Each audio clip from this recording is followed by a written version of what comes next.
Hello and welcome to the Dacia Duster Explorers YouTube channel.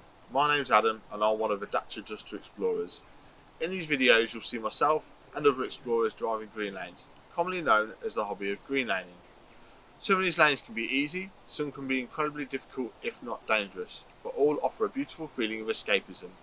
If you have any doubt about the green lane you're driving, get out and walk the lane first, making a mental note of places to turn around a period and thinking about strategies to overcome difficult sections, because reversing after a failed attempt to get along the lane can be incredibly difficult and very risky.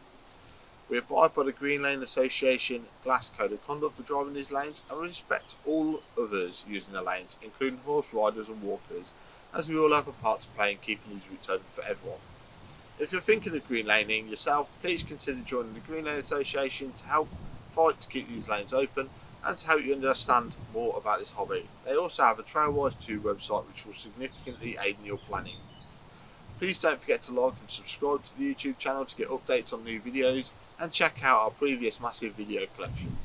For more information head to the website www.daciadusterexplorers.co.uk, and finally, thanks for watching, stay safe and enjoy your trips.